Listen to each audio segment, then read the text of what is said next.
Los personajes de hoy, las ideas y los hechos se comparten en la entrevista. Es un gusto, un honor tener en la línea a mi querido amigo, el abogado Juan José Corrales, presidente de las organizaciones binacionales Fuerza Migrante e Iniciativa Migrante.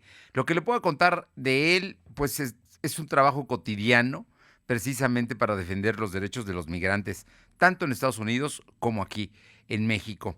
Y Juan José ha estado trabajando arduamente para conseguir algo que el Tribunal Electoral del Poder Judicial de la Federación determinó hace unos días, y es que haya representación.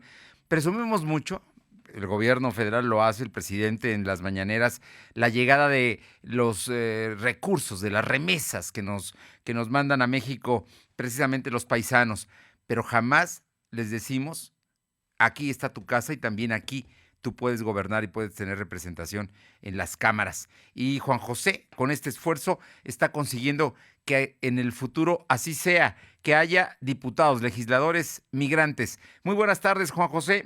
Gracias por estos minutos y platícanos de esto que se acaba de conseguir.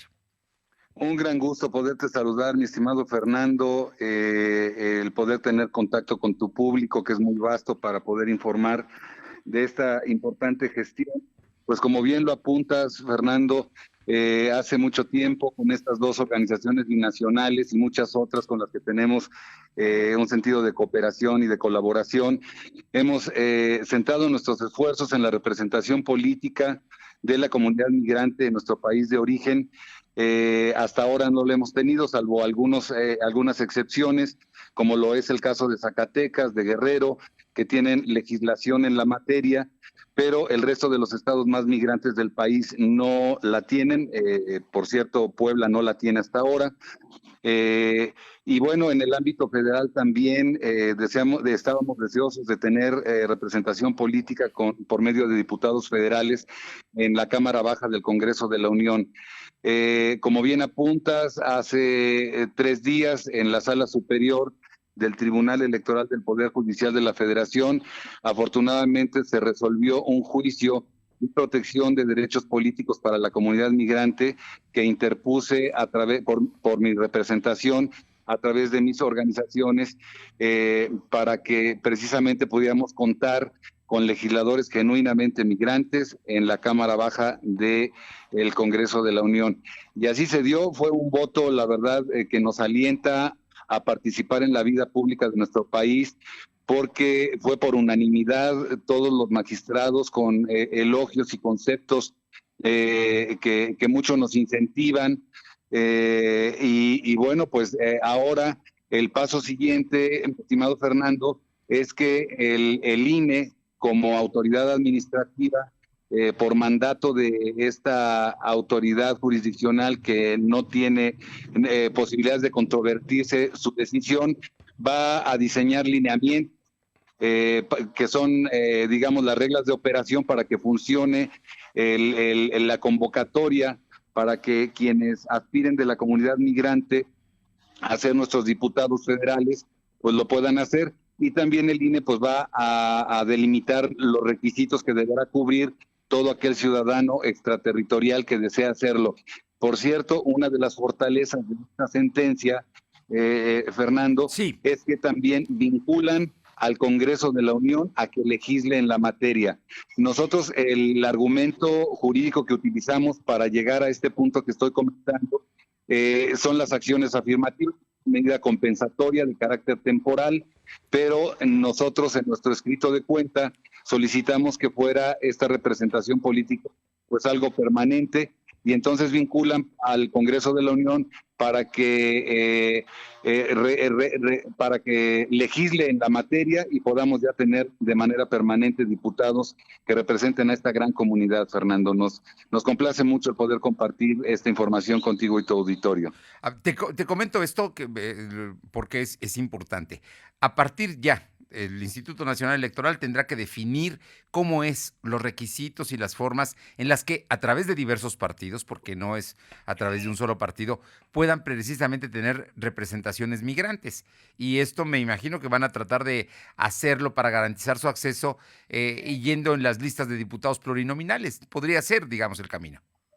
Sí, de hecho, pues muy atinadamente lo comentas, porque esa es la ruta que se siguió, dado que los tiempos electorales por el proceso 2021 lo tenemos encima, no encontramos una vía más corta para poder hacerlo y efectivamente, Fernando, de las 5 circunscripciones en las que está dividido el país, va a haber una representación política para los migrantes de cada una de ellas y efectivamente los partidos políticos tendrán que cedernos una posición para que se pueda materializar esta representación.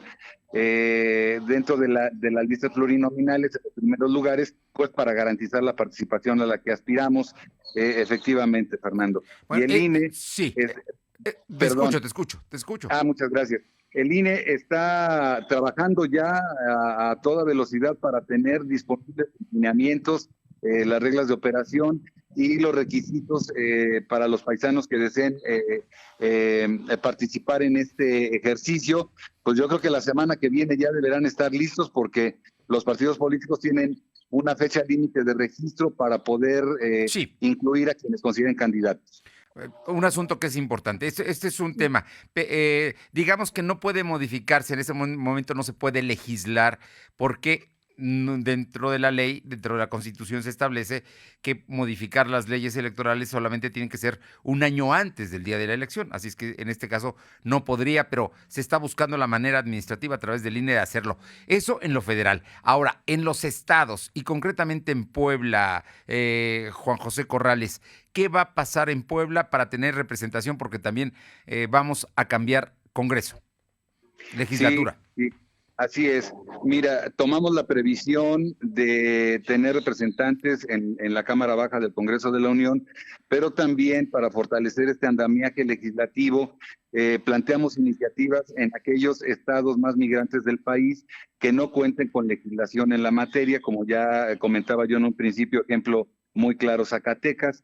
Y Guerrero. En Puebla no hay legislación en la materia y hemos presentado el mismo trámite que presentamos a nivel nacional, lo hicimos en los estados de Puebla, de Oaxaca, de Guanajuato, de Michoacán y de Jalisco, que digamos son los más representativos de la diáspora mexicana.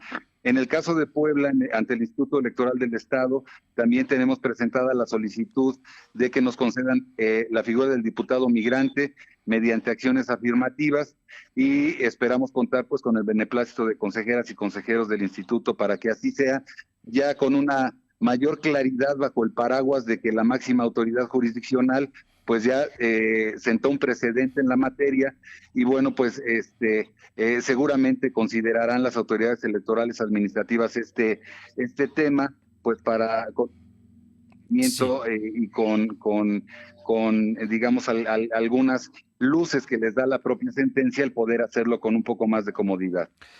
Pues Juan José Corrales están escribiendo páginas de la historia. Sería la primera vez que en México habría ya diputados migrantes formalmente a nivel federal y en algunos estados como Puebla la primera vez.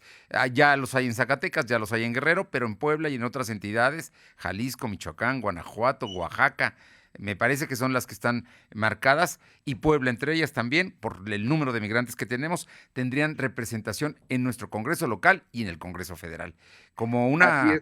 Como un momento histórico muy importante porque además los migrantes también aportan a la economía mexicana mucho dinero cuando realmente debieran estar generando dinero desde aquí, pero las circunstancias los llevaron a trasladarse y a buscar pues un nivel de vida distinto y la oportunidad de trabajar.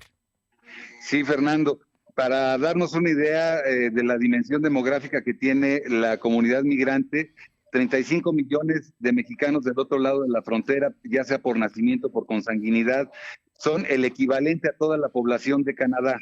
De ese tamaño es la diáspora mexicana. En el caso de nuestro estado, en la zona noreste, sobre todo de los Estados Unidos, en New Jersey, Nueva York, Connecticut, Passaic, etcétera, hay más de 1,5 millones de poblanos, también en California y en Texas, pero más de 1,5 millones de poblanos que en todo caso pues no tienen, conforme lo marca nuestra propia Constitución General de la República, los mismos derechos que los connacionales que viven en territorio nacional. Necesitamos tener una tasa de retorno al esfuerzo cotidiano por el cual llegan remesas a nuestro país, a nuestro estado, en cantidades de verdad muy respetables. Banco de México habla de que para el 2020 llegarían remesas por 40,000 millones de dólares, imagínate. Bueno, desde eso estamos hablando y también por ello tienen derecho a tener representación y a que se escuche su voz en los congresos. Juan José Corrales, presidente de las organizaciones binacionales Fuerza Migrante e Iniciativa Migrante, felicidades por esto que se acaba de conseguir, muchas gracias y esto apenas empieza, ¿eh? Hay que seguir trabajando en el tema. Ya lo creo, Fernando, y si nos permites te vamos a mantener informado junto con tu apreciable auditorio. Será siempre un honor. Te agradezco muchísimo y te mando un fuerte abrazo. El honor es mío y te mando uno de vuelta, Fernando. Muchas gracias por tu Gracias. apertura. Hasta Muy buenas pronto. tardes.